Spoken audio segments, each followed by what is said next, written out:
All right, everybody. As expected, as I told you before, I'm having on people that I find interesting, that I know you'll find interesting, and more importantly than anything, I owe this guy a favor because he had me on his show 35 times. Yes. Introduce yourself to everybody, brother. Introduce yourself. Thanks, S. Anthony. This is Rob from the Rob and Slim Show, and I'm talking to S. Anthony Thomas. Man, it's kind of weird because you do a talk show as well. It's very successful.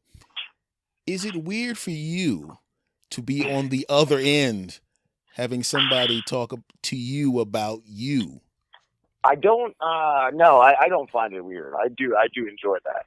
I like being on the other side sometimes. Sometimes it's just easy to just go with it. Yeah, because because the thing is, now the way I was wondering, because the format to your show, you have the comedy, then you have the guests, and I gotta find this out because I've always been curious about this. You know, I get a kick out of finding out why people started doing the thing that they're known for. You know, Yeah. it's always an interesting story. So I want to know because I mean, let's be honest. Most people to go, you know what I'm gonna do? I'm gonna have a talk show. Yeah, It's super hard though. Like you have to plan every moment. You do, even if it seems like you're not. You know, you're putting in that much effort. You have to put in that much effort to have the product. So I worked in radio probably about early 2000s, and I lost the job, and I always wanted to get back into it, but it's not like a well paying gig at all. So mhm. I never pursued that, and then podcasts started getting big. So I a couple of friends, they'd want to do it, and nobody ever came through. And then all of a sudden one day, Slim was trying something, and he's like, "You want to try it?" And I said, "Yeah," and we've been doing it ever since. But the thing is, what made you actually decide to do broadcasting in the first place? Because you said you did radio, but Yeah, what the heck got you from little kid to radio? yeah.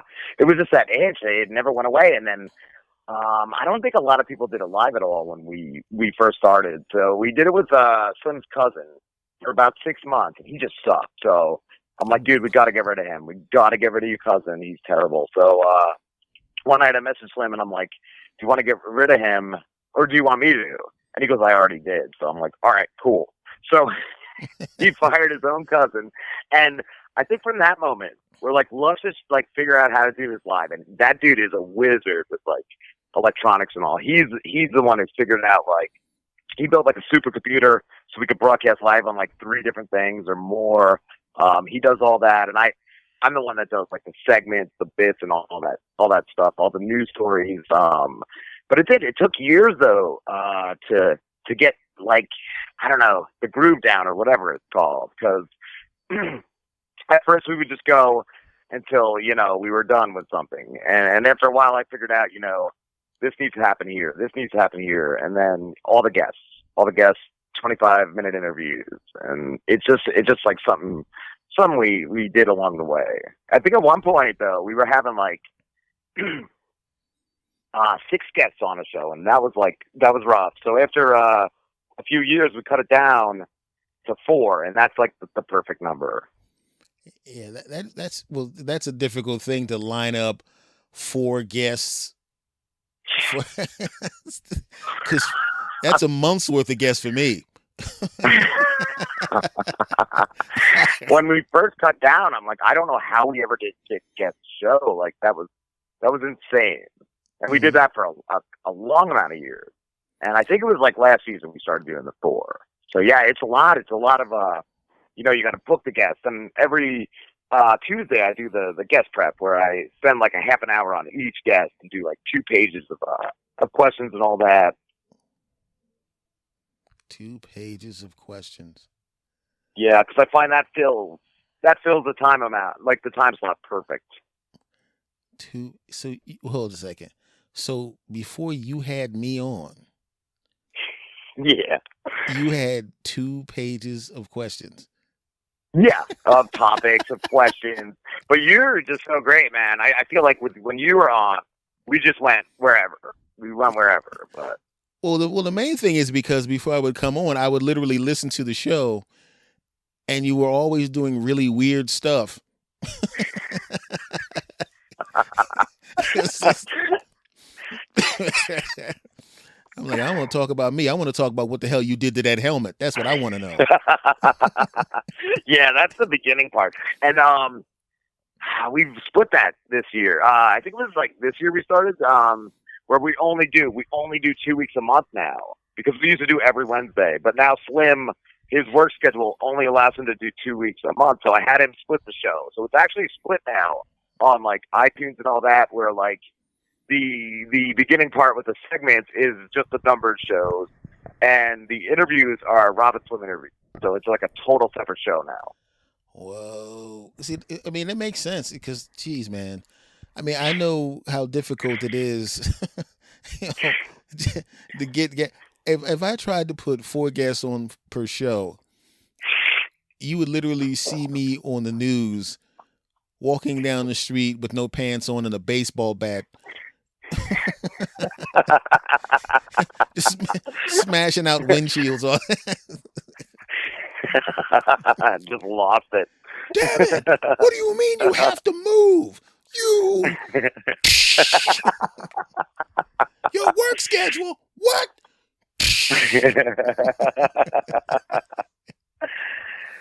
Yeah, it's tough.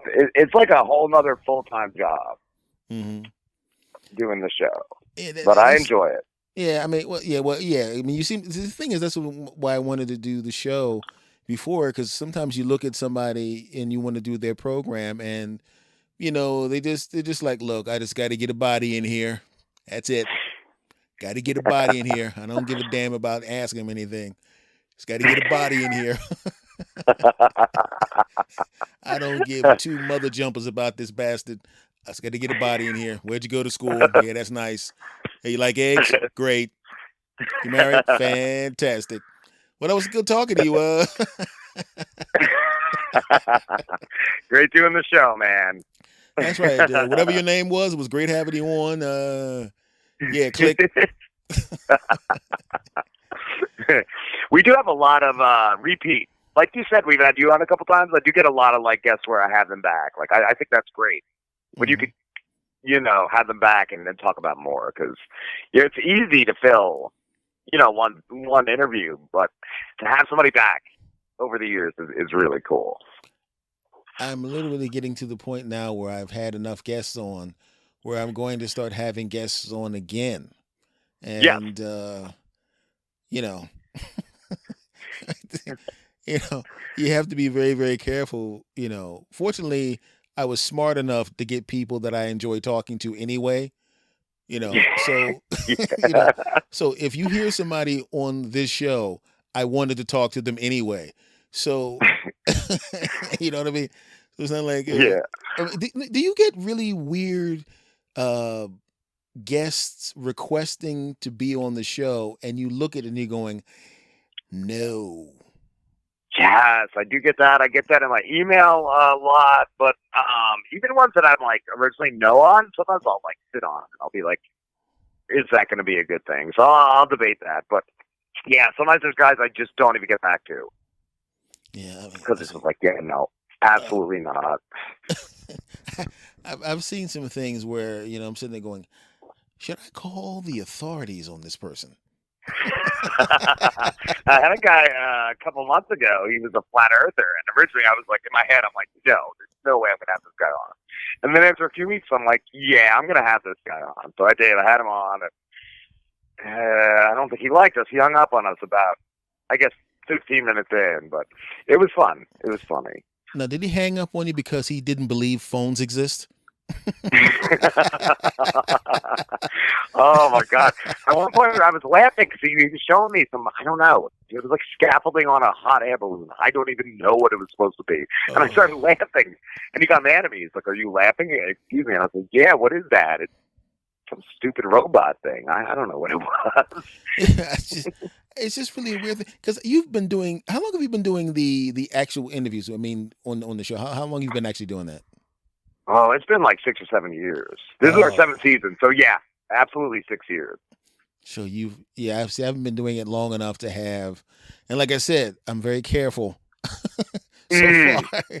with with who I have on because I'm not really good with if someone's really super rude or nasty or something like that. Yeah, I it's have been there. you know I'm sorry, dude. I didn't mean to cut you off. There's been a look few times though where, like, yeah, I've gone back, and if somebody, like you said, is super rude or whatever, or disrespectful of like other guests and type of thing, where I've had the other people get upset, I've actually like after the show messaged them, told them how much of an a-hole they were, and mm, told them I said I'm having Slim delete your interview because you gave us nothing. You just shit on, or sorry if I curse, but you mhm. just trash the other guests, and I'm not having that. I'm not having that.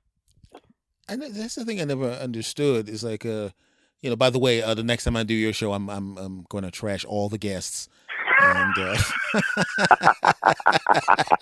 It wasn't even like comedian to comedian. It was like uh, a phone sex girl type of thing. Like it's like really these cheap shots you're taking, and just the fact that he wouldn't stop. Like that one in particular. It's like, dude. that's just one of the weirdest things in the world. And now you when you decided to do the radio the first time, was that something you wanted to do since you were a shrimp? Yeah, man. I always had that itch. I always well, listening to Howard back in the day and Opie and Anthony. I always wanted to get to like talk radio. It was like something I loved listening to. How old were you then when you heard Stern for the first time? Probably in high school, like early high school, so like 8th grade around there. And I listened to him through the '90s. I think I forget exactly when it was, like his divorce, and he was just getting, I don't know. He definitely changed through that time, and he was just, to me, unlistenable through that.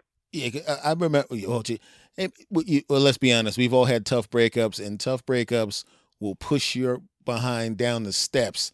Uh, no matter how Yeah, cool they you think will. you are, it will push you down the steps. You look like you got roughed up, but nobody laid a hand on you. But me, I'm young, and I'm like, this is not the Stern. This is he. I couldn't relate to that, so it was just like, Mm. yeah, I was just done with him at that point. Yeah, the first time I heard him was 1986. He Wow. he went to Philadelphia, and at the time I was living in Philadelphia, working at a comedy club as a comic, and the person he was against, his number one rival in Philadelphia, was named John DeBella. So I Yeah. would work at the comedy club, right? You're in South Jersey? I'm in South Jersey now. I grew up in North Jersey, though. Okay, so you didn't hear DeBella. So he was the No. rival, and I'm listening to him trash the guy that I had to work with at the comedy club. Oh, dude. And then the guy at the comedy club, I'd hear him trash Stern. So I'm basically like watching these two titans fight, and it was hilarious because the guy he was competing with was doing stand up down in Philly. He was destroying the competition down in Philly. Stern comes in, eventually takes over and becomes number one. So I used to listen to that and got a kick out of it. And let's be honest, when you were a young guy, 19, 20, whatever, and you got a guy doing what Stern was doing at that time, it's literally the funniest stuff you've ever heard in your life. Yes, yes. And it's funny, too, because, like, he, like you said, he took the Bella out. He took Imus out. And then Opie and Anthony came along, and he was just, like, not having them. They were owned by the same company, the stations they were both on, and he put a gag order on them at one point where they weren't even allowed to say his name on the air. It was like, it was crazy. And it also tells you where the power was. Yes, exactly. If another person just go, yeah, you can't talk about me. That's it. They Over worked and there. done. They found their way around it. But yeah, it was like, dude, this is crazy.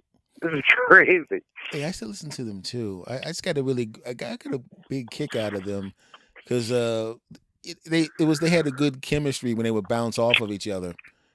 They really did, just ripping off each other, and it was just crazy to me. Like after they broke up, to hear that they secretly, not secretly, but they hated each other for so many years before they broke up. I'm like, wow, and they still did great radio. Still did great radio. This is actually the perfect time for me to break this news to the Rob and Slim Show fans, who I'm sure are going to be listening to this. The last time I was actually on the Rob and Slim Show, Rob and Slim actually got into a knife fight in the kitchen, and I tried to break it up, but was I not supposed to tell people about this? Is this? It's all right. It's not a sore spot anymore. I'm sitting there going, guys, really, it's one beer. You guys can share it, and they both said F that, and then there was a knife fight, and I tried to stop it, and I hope you guys have made it to the other side of. We worked through it. We actually did have a fight early on, like one fight. I totally lost it on Slim and screamed at him, not on the air. It was off the air, and he messaged me. He wanted to end the show, and I'm like, I said I probably shouldn't have got as mad as I did. Let's talk about it, and we did. And that's it, man. Like first year of doing the show, he got me mad because it was something I wanted to do. He said it was hack, and it was just because he didn't want to do it. So he took a shot at me, and ever since we've been fine. For those of you listening, when you do comedy, that is literally one of the worst things. To tell somebody, right? Dude, I saw red. I threw a chair at him. I was mad, bro.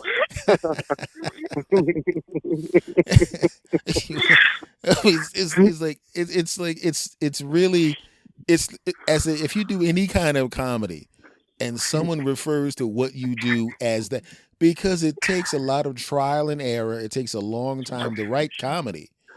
It's a very difficult thing to do. By the time the audience hears it, they don't realize you've gone over it a couple hundred times. And when somebody comes up, hey, that thing that you've been working on for like a week sucks. That's enough to set you off, man. Not only does it suck, you suck. How about that? Put that chair down, damn it. Unoriginal. Just imagine this, because we know as we do the things we do, if somebody criticizes it, and I'm not talking about somebody that gives you like, I think it would work better if, maybe you should try, I don't know if that's going to connect with the audience, because see, I can take that, everybody can take that, but it's like, everything in that notepad blows.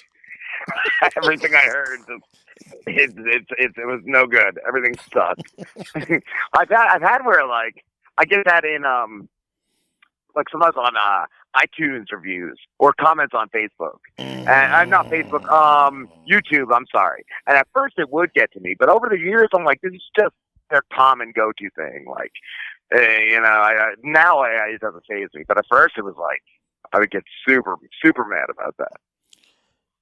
It is literally. You think of, I'm not a really religious guy, but obviously I'm aware of the concept of Satan. Satan actually lives in the comment section of every website. Especially Reddit. He definitely. Oh, God. is abundant on Reddit. Oh, dude. God. I do not even. That's like the best. One of my friends put it the best way once. He's like, Reddit is the town you don't go into on the internet. Like, that's just the place you get stabbed, the place you get shot at, you get mugged. You don't go to that town. Like, that's Reddit. Reddit has rocket launchers. It's like, good Lord, because YouTube can be bad. Because if you watch a lot of YouTube, if you put stuff on YouTube, if you become really successful on YouTube, there's almost a cottage industry in bringing you down. Yes. You know? Yeah. Most of the comments and all I get is hate on YouTube. I get a lot of hate on there. So. Yeah, it's amazing. Definitely. Now you said you got a bad. The reviews though. That's the thing I don't understand is the person that. Like some people will write a review and they go, you do great, incredible, and say, well, I didn't like that thing you did. But it seems like people kind of now go to the review section and do their warm-up swings for Reddit. Well, I get it too, where you either love or you hate me. Like, I'm cool with that. Like, I do understand that. Like, you either love it or you hate it, or you're somebody I get angered. So you're having your friends come at me. That happens a lot of times too. Let's be. I mean, I'm assuming that the first chunk of the show, because remember last time I was on, you did the comedy, then you did the interviews. I'm assuming all of the complaints come from the front half of the show. No, surprisingly not. They really come from like an interview that we've been really hard on that person type of thing. Because there are some times where like those interviews can go either way. And that's usually where it comes from. Wow, yeah, cause I figured because like a lot of times, like I know from personal experience, when I get attacked, it's very rarely the interviews. Is like I said something that pissed somebody off, and I do get that, but usually that's from friends. Like, F you for saying this, a-hole. I love you and I love your show, but that one thing, like, I'm screaming at the screen about. Like, so I do get that too, but that's usually, like I said, just some friends. Well, the good thing about the friends thing is you can basically just tell them to go F off because they're friends of yours, and what I learned to do with the stuff with friends, I have two podcasts, obviously. So with the other one, I just do the stories and then the interviews on this one. I have taken, and I was very wise move, because I've been doing it for coming on 8 years now. My wisest move was to take stuff that actually happened. So I'm not lying to the audience. And I changed just enough so the people I'm talking about don't know I'm talking about them. That's perfect. That's the way you got to do it. Because if they know, if they know it's them, then they're hurt. Because I've done that a few times over the years where I've told stories, and usually I'm careful enough to change just enough, I've or learned, use like code names. Yeah, always got to use code names. Yeah, sometimes I will switch coasts. Nice. Some shit stuff that happened in California is all the way in New York. I'll switch towns because I've been to enough cities where I can get away with that. I will switch genders and time periods. Oh, nice. So nice. You have people going, because I did a story about a guy that we were hanging out. We were doing a show someplace, and there was no bathrooms, and he didn't want to get out and pee, which like a normal dude would do. So he grabbed a bottle and peed in it. Right? Okay. Yeah. No problem. Right. Of course, I immediately, when it was time to get out, I got the car door for him, so he would not touch my damn door. This nasty. Yeah. Ass. We go to. He has the bottle in his hand. We're walking around. He's looking for a place to just throw the bottle in the trash can. We go to a place. He starts talking to this hot girl. I'm talking to this other hot girl. He still had the bottle in his hand. He put it down on the table, got distracted talking to the girl. Reached back, grabbed the bottle, and was taking it towards his mouth. Yo! To drink it. Did it touch the lip?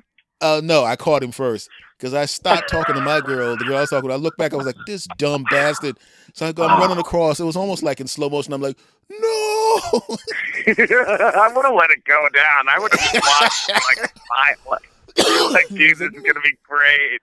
Oh God, he got to three fingers. When you take your fingers horizontally, he got that close to his mouth. And he's like, whoa, oh shit! And then he cursed and threw it over his shoulder. And that's a true story. But I changed just because there's enough, I've been around and performed in enough cities and been with enough performers where they've done enough dumb crap where I literally, I'm 52. I could live to 712. I could still have enough. Now, have you ever had your lady get ticked off at some stuff that you said? Yeah. That's how I'm single at the moment. But yes, I definitely have had that happen. Ooh. I know when we first started the show, I had a girlfriend, and we would do the show same as we do now every Wednesday. And one week out of the blue, she took a Wednesday off, so wanted me to just spend it with her. And I was like, I have the show planned, and I have all the guests, booked. Like, I can't do that. She was so mad. She was so mad, dude. She wouldn't talk to me for days. Like, I should have just dropped the show to spend the day or the evening with her. Yeah, no. Exactly. I've been there. I know your pain. But it's just a weird thing because when we do this, it's like you're getting other people involved. They stop their life to talk to you from their time. More so with your show because the amount of guests you have. Yeah. And I also wanted to be consistent. We were just starting out. I wanted to have something every week that was happening for people that, were starting to listen and you're building an audience. So, I didn't want to just take the week off. Did she actually normally listen to the show? She did. She had been on once or twice early on. And then after we broke up, I don't know. I don't remember if I may have mentioned her or something, and instantly right after that show, don't ever talk about me on your show again. So she was still listening. I don't know. She's still mad. I may get I don't even think she has my number anymore, but I may get a threat. You talked about me on S. Anthony. Bad news. She's here. Come on in.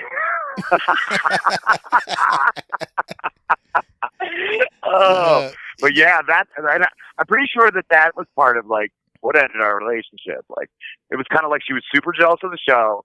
She didn't say that when she broke up with me, but she was like, I need to find what makes me happy in life, and I need a hobby, and blah blah blah. I'm like, okay, cool, go find that. You could have been with me and found a hobby. I wouldn't have stopped you, but just go.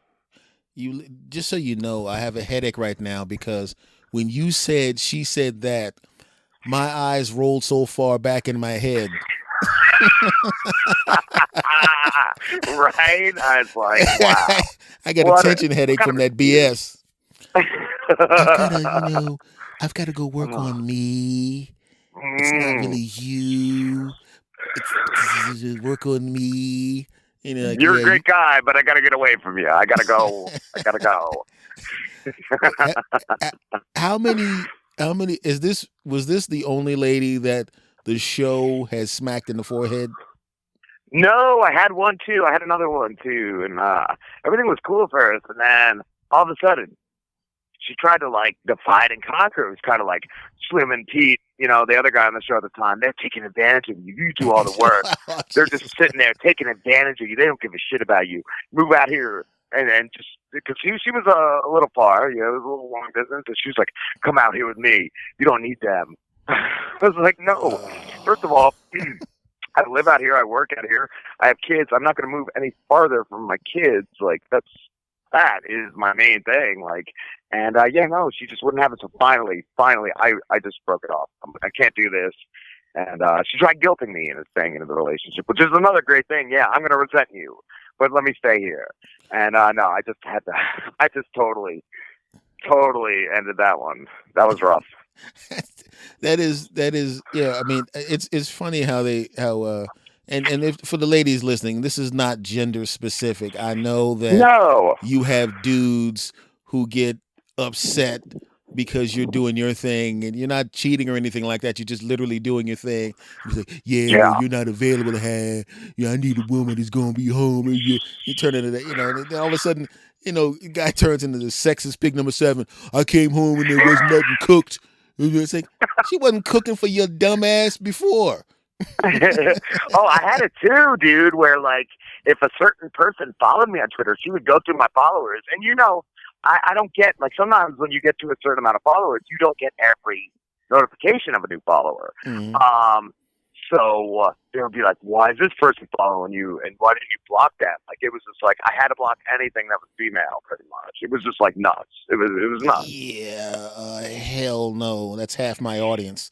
So Yes, that's it. I have female guests. Like, it was like, seriously, like that kind of a thing too. Like, I really couldn't have female guests at the time because of how she was. And I've seen it. You have like really hot women on the show.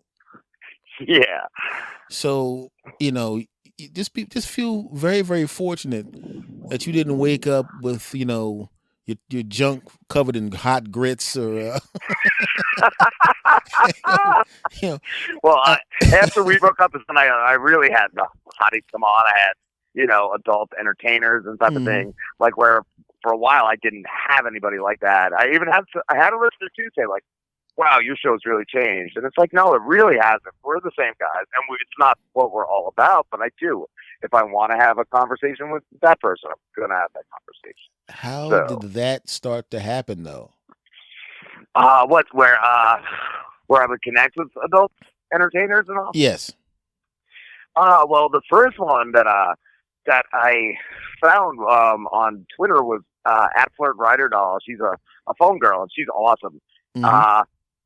I think she followed me, and I followed her back, and she's a cutie. And we started messaging, on like, if you'd like to come on and promote, your business and all, we could do that. We'll have an interview, and so right from there. And she was friends with a lot of other ones, some who even had podcasts. So just from her. Oh, I'm sorry, right before her was another one. Her name is Sweetly Sensual Sarah. I don't know if she's still around doing the podcast, but she had a podcast. And so, yeah, I connected with her. We had her on, and she mentioned Ryder in the interview. And then from there, like I said, Ryder is friends with a lot of others, and she would refer them to me and all. So that was a really cool thing. Really cool thing. Now, do you meet the ladies who are working in the adult industry? Have you had them physically on the show, or is it all online or the phone or something like that? No, it's just strictly on the phone that we had them on. Usually guests, we haven't had a live guest in a long time. Usually it was like comedians and all. But especially with the pandemic, a lot of people have not been down to, and I'm personally not, going to have like anybody come in the door. So we haven't had a live guest in like probably a year or more. Did you get did they jam you in the arm yet? No, I didn't yet. I didn't. Part of it's laziness. But I also work. I work full time. I've never gotten a break. So it's also like I work full time. I don't want to spend my day off trying to track down a shot. But supposedly they're a lot easier to find now. And also, I don't know. I don't want like 20 years from now the commercial to be, did you have the first Moderna shot? You might be entitled to $25 million because your whole body doesn't function anymore, type of thing. Like, I don't know. Why'd you have to use Moderna in that example? Because that's the shot I got, you bastard. You meant Pfizer, right? Yeah. Pfizer. Screw Pfizer. I actually heard the Johnson & Johnson one can have some pretty rough effects. That one I heard. I was scheduled for that one. Yeah, that's the one I thought that was going to be the best one, but I've heard some things in the past week where like they're redoing a lot of it or something. Yeah, it's caused a lot of problems. They actually, whenever they reference the shots, they tend to lump the Pfizer and the Moderna ones together. They're competing companies, but apparently they're the ones with the least amount of killing your ass, right? So, and they have me scheduled for the J&J shot. And I'm excited. I'm going, shoot, this is great. One shot out. Yeah. And as it turns out, from what I was saying, I mean, I know it's a low probability of anything happening. I get that. It's a really minuscule chance of anything bad happening to you. But from what the doctor told me after the first shot, he goes, look, you still have to put your mask on and all of that, but you pretty much... Now, after a couple of weeks of just getting the first one, that should be enough to keep you from dying in the hospital. Cool. That's good to hear, too. All right, that's all I needed to hear. I'll still be back for the second one, but I wouldn't have even got the second one at that point. I'd be like, all right, dude. he goes, he's walking around. He goes, okay, listen, you've gotten your first shot. It's great. You're gonna still have to wear your mask and do everything that you need to do. So this shot's basically should keep you out of the hospital, but you do have to come back for the second shot, and the second shot will get you to 94 or 95% efficacy. So we do need you to come back. I'm going. So the first shot gets me to 80, and the second shot gets me to 95. How about just give me the second shot, you bastard? No. 80% pretty good, man. I probably wouldn't see that guy again. Yeah, I was like, okay. Yeah, but only problem is I think is the second one I heard had some side effects too. Like one of my bosses called out because he had a major headache and couldn't really get out of bed. Yeah, they say the second one is the one everybody, and I've kept asking people online, and everybody was very happy to give me the horror stories. But the thing was, it was just basically the only thing they said was it was kind of like, I mean, have you ever had food poisoning? Yeah, I've had that. I definitely had that. I mean, the bad one would it put you on your ass? Yeah, toilet, throwing up in a bucket and diarrheaing at the same time. It's no fun. Oh, so it's fun. It sounds fun, but it's not fun. You had a bucket? Oh, yeah, what a punk. Yeah. Stop. No offense, but that's punk stuff. I hit the tub from the toilet. Oh, yo, that's a good idea. No. Yeah. I didn't do it on purpose. That's just how explosive it came out of my face. I'm going, I'm going to have to clean the floor. No, I didn't. right off. I had to clean the wall of the shower and the tub. But it's not that's yeah. But here's the thing: they said it's not going to be as bad as that. They say basically, you know, the day after everything jumps out of every hole in your body. When they just say you're just at the point where you're worn down, you got chills, you may have a headache or something like that. And I'm going, so that's basically all of my friends in their 20s after we hung out. That's definitely like a Monday morning. Is there going to be a hot waitress in the bed with me also? That was great. Also, thank you, honey. Everything else aside too, like a lot of my family's had both shots of Moderna. My 90-something-year-old grandfather had it, and he's fine. So there's really nothing I don't think to worry about getting the shots. Yeah, I'll be honest with you. Even if it gave me the exact same symptoms of food poisoning, I would know when it's over, I'm not going to die. So I'm cool with it. Exactly. And I know I had the COVID before they announced it was out. I know I had it. I had the worst flu I'd had, and I can't tell you how many years. Man, I had fever. I was delusional. I don't even know how they understood me when I called out of work, and I only called out for one day. I worked, and I was coughing, and I was sweating. I still was sick, but like all of us had it there. Yeah, you probably had it. Yeah. Hold on for a minute. Give me a second. I got to put some plastic over this microphone. Hold on. All right. There we go, just to make sure I don't catch nothing from you. All right. Yeah. Let me spray this. Okay. All right. There we go.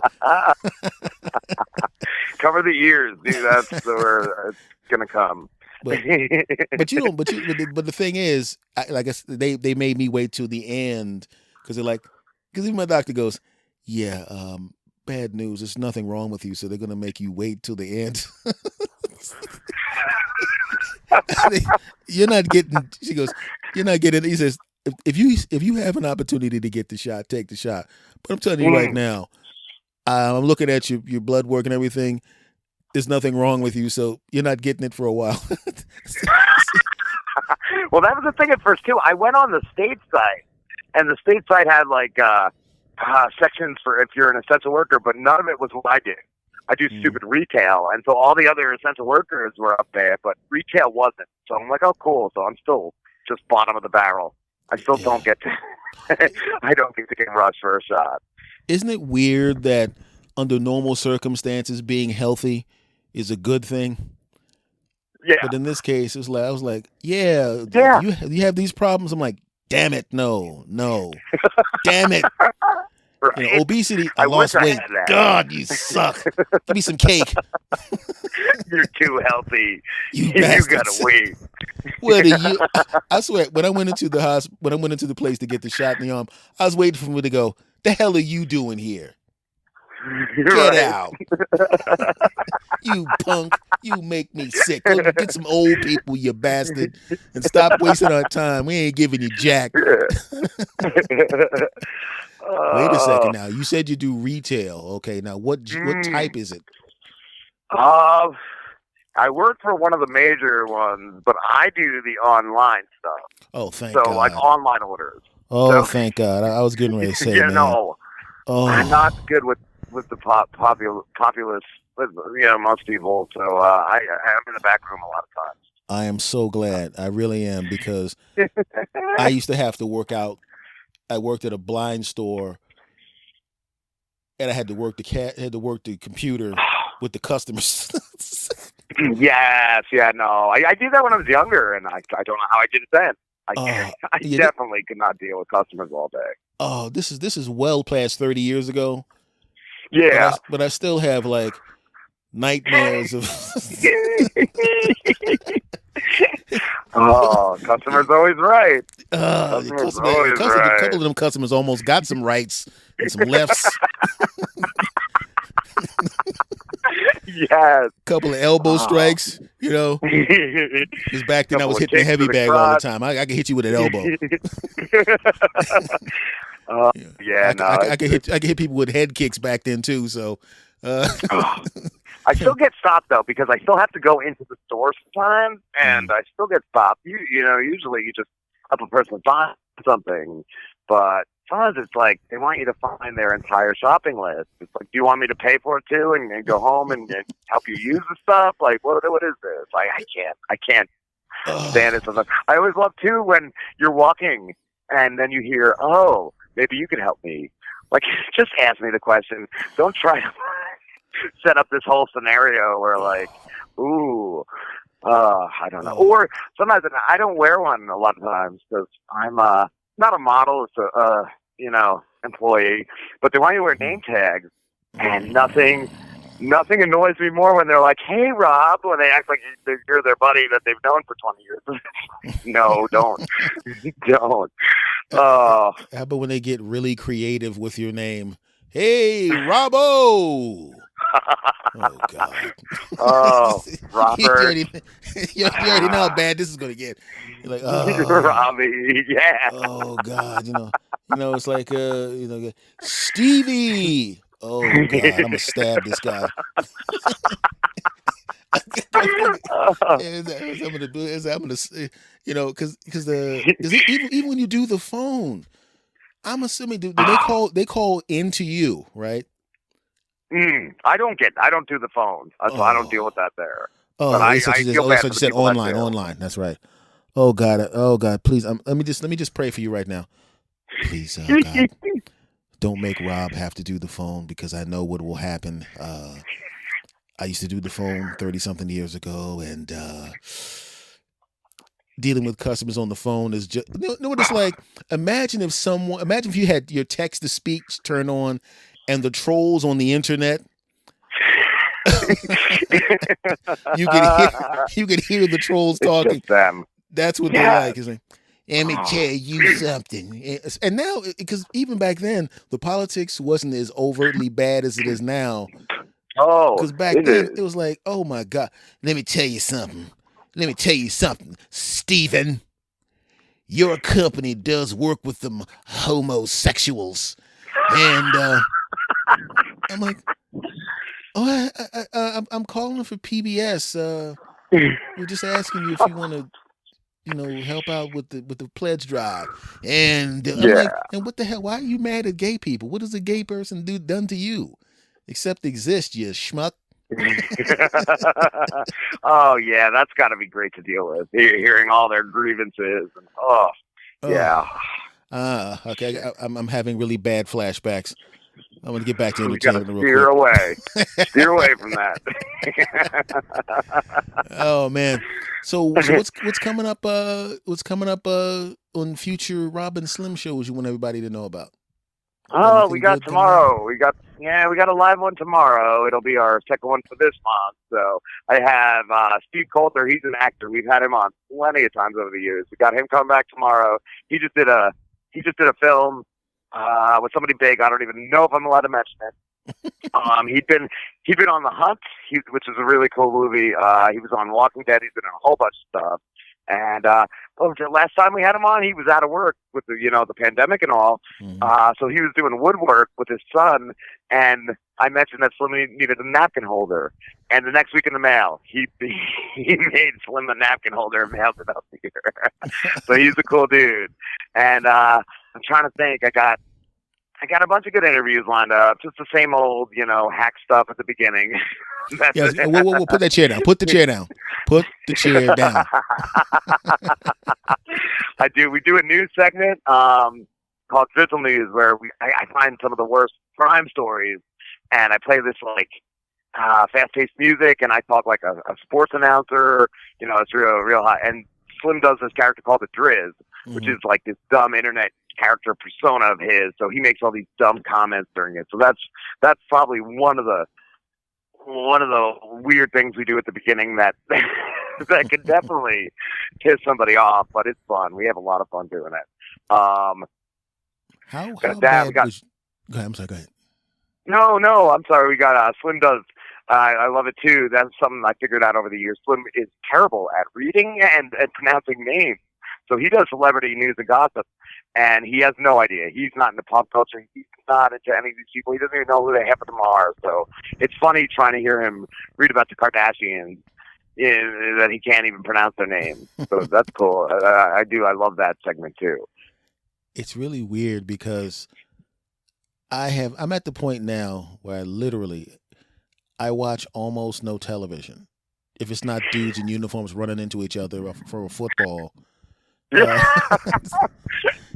Or dudes with gloves on punching each other in the face,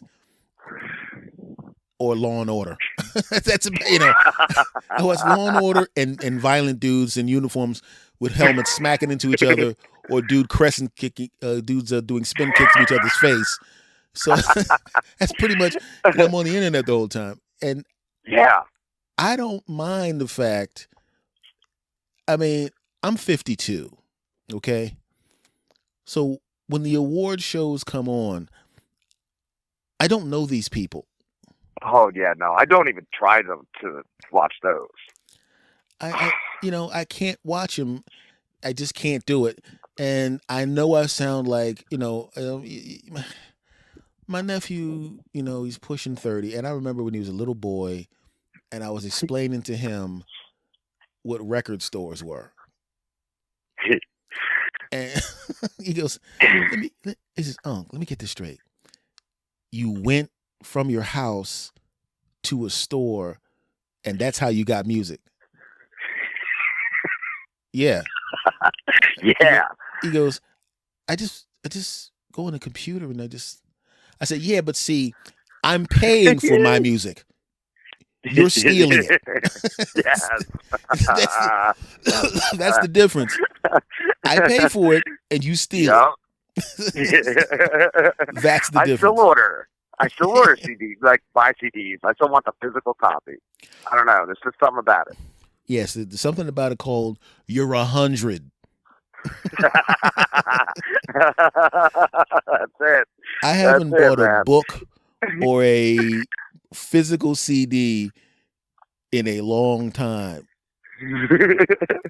I'm sitting here right now talking to you. I'm looking. I have a stack of books that I already read, and then I turn my head slightly to the left, and the Kindle has 10 times more books in it.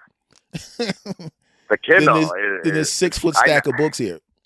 I never ventured into the Kindle world. I don't know. Like I used to work in printing, so for some reason the Kindle was like, no, that's evil. That's putting printers out of business. But it's an amazing product. I got news for you. I never really liked printers that much. I can't stand them. I have 3 Kindles here just to rub it in. That's how much I don't like printers. Yeah, no, there's some. I worked with a lot of animals. They're savages. They are. Like, yeah, I've heard a lot of horror stories about kitchens. Yeah, the people that work in printing facilities are just savages, man. Well, let's be honest. Everything's going away. I mean, it's like the CDs. I remember somebody tried. I'm a huge Prince fan, right? He has this new album coming out, and the first thing they sent me the email going, "Here's the new one from Prince." I'm like, "All right, I'm gonna get that, man. That's my boy." The CD, nah. I went right to Amazon and pre-ordered. Download. Okay, there we go. Sometimes you can't even buy. Like sometimes the regular CD is not even an option. So, well, go to Walmart and look at how big the CD section is. I think there's like one CD there. Yeah. It's nothing anymore. No DVDs. And a friend of mine was on the phone. He goes, "Hey man, do me a favor, man. When you go around, I'm gonna look out for this DVD of the Rat Pack." And I'm like, first of all, you're 1,000. You're 1,000 years old. Second, and keep in mind, this is somebody I've known. This is a good friend for 30 years, so it was acceptable for me to say to him what I'm about to say next. And this is going to make me have to put the explicit filter on this particular episodes. Okay? Yes. So this is me, not you. And I'm literally going to have to mark this episode as explicit because awesome. what I said to this guy, and it goes as follows: "Man, get your dumb ass over there and buy some downloads. What the fuck is wrong with you? What are you, 1,000? You stupid bastard! Just go buy the damn downloads, okay? You crunchy prostate bastard." And and he started laughing his ass off. He goes, "You can buy downloads unless..." "Yes, you can, you crunchy prostate bastard. You can buy downloads." Downloads. And he went and bought the download, and the download was cheaper than the damn CD. I go, "Look, dude, if you buy it on Amazon, you crunchy prostate bastard. If you buy it on Amazon, you can download it to your device or whatever. You can erase it from your device, then go back and download it again. You bought permanent access to it." The way he treats CDs and DVDs, I'm like, "What are you, wiping your ass with these things?" Yes, I always have one friend. Always had one friend that the CD was all scratched. What are you doing with this thing, man? Like, I'm like, "Dude, it comes in contact with the device and the laser. Lasers can't scratch DVDs or CDs. What is wrong with you? Can I borrow your Prince CD? Hell no." They always want to borrow that CD too. They always want to borrow that one friend. I made the mistake of letting somebody borrow my Dave Chappelle DVDs. Yeah. I didn't even want them back. I was like, "No, that's all right." Consider them a gift, man. I don't even want to touch the damn things, man. Come on. Yep. I did that once in high school with that one friend of mine, Brian. And I'm like, "Dude, you can keep this. You can keep this on top of playlist. I don't need I'm it good. back in my life." I'll just download them on online. So, my friend, hopefully after talking to you, Rob, I'll also be able to get on and Slim. I don't know if Slim will come on, but I think and might come on. I'm not sure. Yeah. You could definitely get and. Slim's still, like you said about how you asked, it was weird for me, where I'm cool with doing interviews. Slim still gets nervous. So, I know that. That's part of it. He seemed kind of. I remember the first time I was on your show, and I was watching you guys while I was talking to you at the same time, and I'm watching him, and he seemed uncomfortable. And I realized it's because I was a new dude. The second time I came on, in his own skin. What you say? Sometimes, I always felt like at the beginning too, when we first did the show, he was just an uncomfortable person, and I know doing it over the years has made him more comfortable and more confident. So that's kind of cool. He's like a Make-A-Wish kid. What were you saying about the second time though, S. Anthony? The second time I came on, I was like, "Is this the same person?" Does he have a twin brother who's more outgoing? Yeah, that's it. He's gotten a lot better over the years. Where like I used to cringe in the first few years if he even opened his mouth during an interview. Where now it's like, oh no, it's cool. So it's just the two of you now. You know who's not there Yeah, anymore. yeah, that guy. He's not part of it anymore. We had him up until I think last season. Yeah, the 2020, and once the pandemic hit. He used an excuse that would work only if you're like a 14-year-old boy. He's like, my parents said I'm not allowed to do the show till the pandemic's over. And in my head, I'm like, yeah, you live on your own. They're not, you don't even live with your parents. So this is BS. So, yeah, no, I kind of figured for like years though he didn't want to do the show anymore, and that was just his way of stepping away. So. Did you feel? I mean, when you had, because you have it's the two of you. Obviously, it was the Rob and Slim show anyway.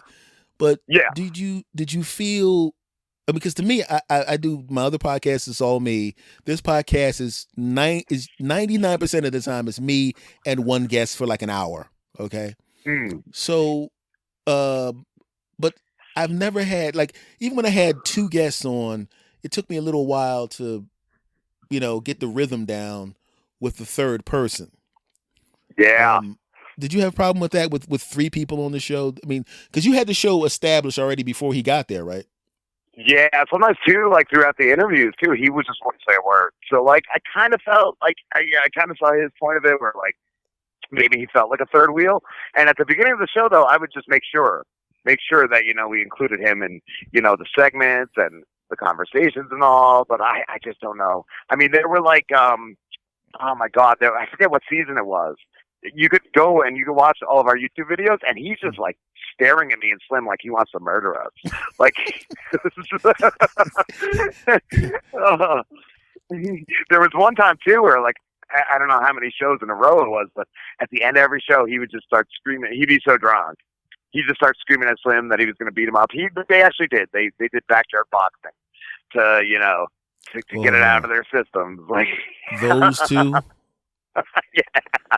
Those I gotta two. send you the videos if you've never seen them. Yeah, I need to see this because I mean, I have a feeling it looked like that Jake Paul Ben Askren fight. Yeah, it's fun. It's funny. Oh man, I think Slambo was losing his pants for most. I think most of the fights, Slambo's pants shorts were coming down. It was rough. I almost wish I did a video podcast. When you said that those two started fighting, I literally was trying to suppress the laugh, but I failed. I'm going, come on now. It's like, come on, man. There's certain times you're going. It's like I know guys. I grew up in a neighborhood my section of the neighborhood was next to the really tough neighborhood, which basically you might as well just live in the tough neighborhood. You know what I mean? Yeah. Because they're right there, Yeah. And so I know that I don't like to fight people. And I only had to whip a few people's asses. But the good thing about it was I whooped just the exact right amount of asses. And just the right amount of ass where people go, I don't think he could beat me, but it's not worth it.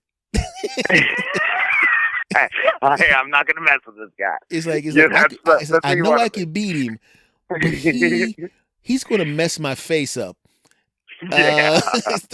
I'm gonna have a broken something. I'm gonna beat his ass, but I'm gonna be in the hospital with him. It's not worth it. And that's what I taught my nephews, that I'm like, you don't have to win the fight. You just have to hurt the other guy just enough where he can still get the victory, but he knows it's not worth it. And that's perfect. And so when you said those two guys are fighting, it's like usually when you see two just regular decent dudes, like regular guys, you shouldn't be hitting each other because you're not the guy that should be hitting each other. It's like you should be the guy that the guys that hit each other protect you from the guys that hit each other. Yes. It's like, Rob, you're the guy that walks in and goes, hey. It's my friend over there. Back off. And then they leave. Yeah, cut the You shit don't, out. you don't go, I guess these two guys are going to whip each other's ass. I'm going to sit here and drink and watch it. I will. On the show, I'll let it go down. I'll let everybody. He says, this ought to be funny. I'm not going to let it hurt each other, but I want just enough footage make for the promo. All right, his pants are falling off. I had to bleep him. I had to bleep his butt cheeks out. I'm the wife. My brother, I've had a great time talking, man. I could probably do a 5-hour show with you, man.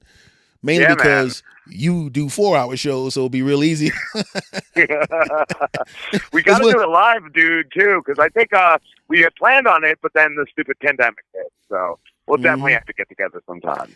That was the thing, because we talked before, and I was going to come to where you were, and record live, and then all of a sudden, But now that I know that there's fist fights breaking out, I don't know, man. I'm trying to keep mellow there, man. I don't want to get my ass beat in the middle of a show. Well, that guy's gone, so unless you want to beat Slim up in the yard, I'll leave that up to you. Well, I thought about that once, having a live maybe after I've been on like 2 or 3 times. Maybe once I get into double digits, I'll probably try to rough one of y'all up. Awesome. I'll feel more like part of the family. My brother, thank you for coming on, man. I knew it was going to be fun talking to you, mainly because we had talked before on many occasions, and it was fun then. And it was great having you on my show this time, my friend. Thank you, and thanks for having me on, dude. That was a blast. Now, do me a favor. Plug your show and your websites and everything you need people to know before I let you out of here.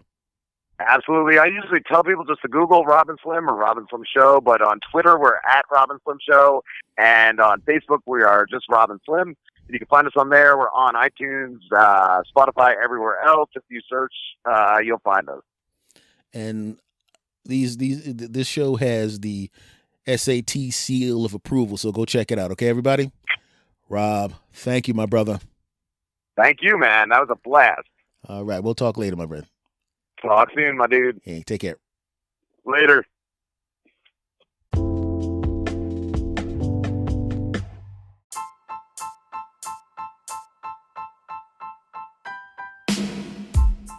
All right, everybody. Thank you for stopping by. Remember, if you love the show, rate, review, and spread the word. Tell everybody you know about the show. Much love to you all, and I'll see you again next time.